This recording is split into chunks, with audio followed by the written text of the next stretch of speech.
जी अस्सलाम वालेकुम दोस्तों, इस वक्त हमारे साथ जो डॉक्टर रियाज लांग जो कि तहरीक इंसाफ के उम्मीदवार हैं MNA के, और हमारे साथ दूसरे जो हमारे साथ उम्मीदवार हैं MPA के मियाँ अरशद वक़ार छजरा साहब, वो मौजूद हैं। अभी हम उनसे गुफ्तगू करेंगे कि आया कि वो इस बारे में क्या कहते हैं और यहाँ जो कोटला चाकर में आए हैं वो इस हवाले से वो क्या कहेंगे। जी अस्सलाम वालेकुम।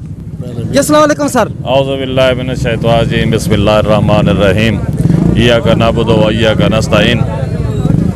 आज हम यहाँ पे इमरान खान के नुमाइंदे बनकर आए हैं और हम ये पैगाम लाए हैं कि हम इमरान खान के साथ जो ज़्यादती हुई है, जो उसके साथ जुल्म और जो उसके साथ जबर जो उसके साथ हो रहा है, ये पाकिस्तान की हिस्ट्री में आज तक किसी के साथ नहीं हुआ। 40-50 साल पहले एक नज़रिए की सियासत आई थी, वो भुट्टो की सूरत में। उसके बाद 50 साल बाद हमें एक कीमती और दुनिया का बेहतरीन लीडर मिला है, हमें उसकी कदर करनी चाहिए।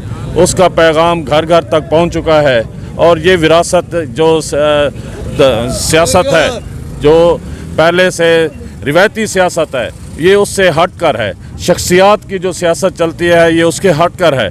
नज़रिए की सियासत है।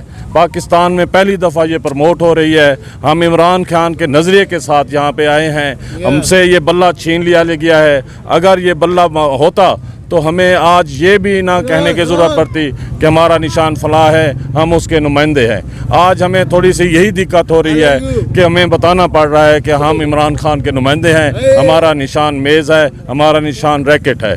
अगर बल्ला होता तो जो इमरान खान का पैगाम घर घर तक पहुंच चुका है, हर बंदा, हर नौजवान, हर वो बाशऊर जो सूझबूझ रखता है, जो मुल्क और कौम के बारे में सोचता है, उस तक पैगाम इमरान खान का पहुंच चुका है। हम उनको आकर बताने वाले हैं सिर्फ इतनी हद तक कि हम इमरान खान के नुमाइंदे हैं, इमरान खान को वोट दें। इंशाअल्लाह इमरान खान की पार्टी मुल्क में हुकूमत बनाएगी तो मुल्क तरक्की करेगा। मुल्क तरक्की करेगा तो इंशाअल्लाह ये अवाम तरक्की करेगी, हर खित्ता तरक्की करेगा, हर इलाका तरक्की करेगा।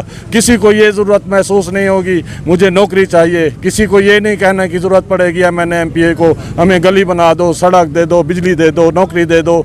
इंशाअल्लाह दुनिया में ऐसा है जहां हुक्मरान ऐसे आते हैं कि जो मुल्क और कौम के साथ, अवाम के साथ मुखलिस होते हैं। मुल्क तरक्की करता है तो फिर उसके साथ अवाम तरक्की करती है। जी सर, हमारे साथ डॉक्टर रियाज लांग साहब भी मौजूद हैं, उनसे गुफ्तगू करते हैं। सर सबसे पहले तो आपका शुक्रिया, क्योंकि यहाँ कोटला चाकर की आवाम बड़ी तरस रही थी कि इमरान खान का नुमाइंदा कब कोटला चाकर में आएगा। तो